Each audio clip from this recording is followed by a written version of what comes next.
नमस्कार दोस्तों, स्वागत है आपका आज के मुख्य समाचारों में। जी हां दोस्तों, आपको यहां पर देखने को मिलेंगी सुबह से लेकर शाम तक की तमाम बड़ी खबरें मुख्य समाचार ब्रेकिंग न्यूज अपडेट्स के रूप में। तो दोस्तों, आप सभी लोगों से रिक्वेस्ट है इस वीडियो को ज़्यादा से ज़्यादा लाइक और शेयर करें। तो चलिए दोस्तों, जान लेते हैं आज की पहली बड़ी खबर। अमित शाह से मिले बजरंग, साक्षी और विनेश। गृह मंत्री से ब्रजभूषण की गिरफ्तारी की मांग की। पूनिया ने महापंचायत को फैसला लेने से रोका।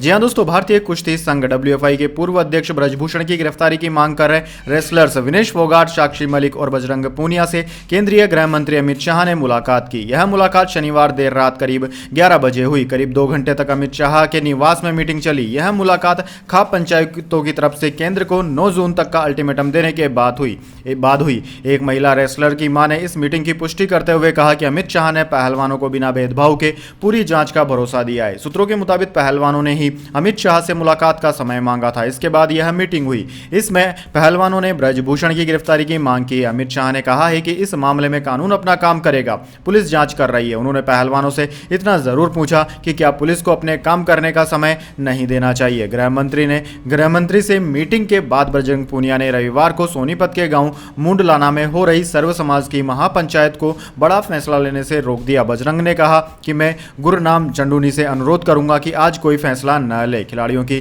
तरफ से हम एक पंचायत रखेंगे। इसके बाद दोस्तों, अगली बड़ी खबर।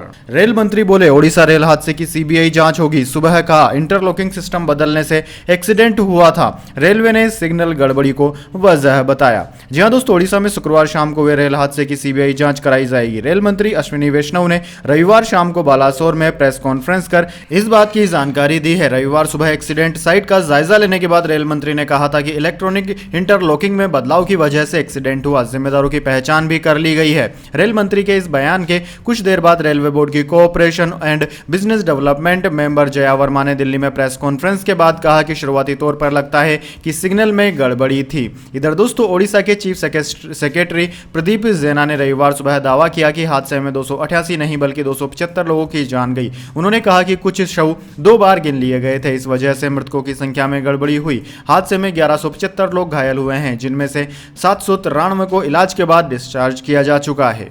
इसके बाद दोस्तों, अगली बड़ी खबर। ओडिशा में भीषण रेल हादसे पर कांग्रेस ने केंद्र सरकार से पूछे सवाल।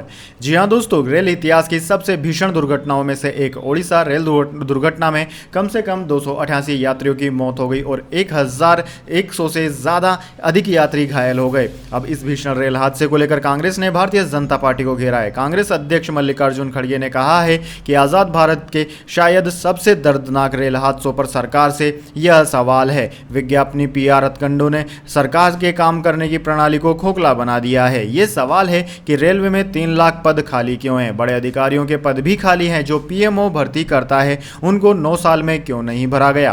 कांग्रेस नेता पवन खेड़ा ने कहा कि 10-12 चमचमाती दमकती रेल दिखाने के चक्कर में पूरा ढांचा चरमराता जा रहा है। पवन खेड़ा ने साथ ही कहा कि इस्तीफे का मतलब होता है कि दैनिक जिम्मेदारी लेना, लेकिन यह नैतिकता बची ही नहीं तो किससे इस्तीफा मांगे। CAG की रिपोर्ट बताती है कि ट्रैक मेंटेनेंस का बजट लगातार कम होता गया है। रेल की रिपोर्ट बताती है कि 3,12,000 पद रिक्त हैं। प्राण जाए पर PR न जाए। सरकार को ये नीति छोड़नी पड़ेगी। क्या रेल मंत्री से इस्तीफा लेंगे? क्या CAG और स्टैंडिंग की रिपोर्ट का संज्ञान लेंगे? हमारे ये 3 सवाल हैं जिनका हम जवाब चाहते हैं। इसके बाद दोस्तों, अगली बड़ी खबर। ऑस्ट्रेलिया को लगा झटका। WTC फाइनल से दिग्गज स्टार पेसर हुआ बाहर।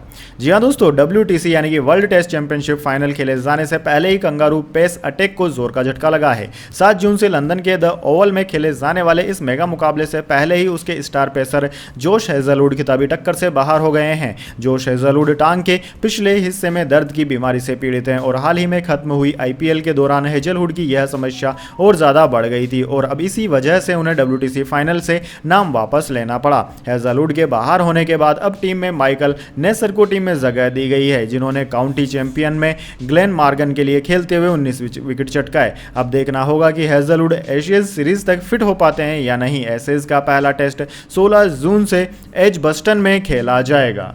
इसके बाद दोस्तों अगली बड़ी खबर, कांग्रेस नहीं भारत के लोग ही भाजपा को धूल चटाएंगे, न्यूयॉर्क में राहुल गांधी ने किया बड़ा दावा।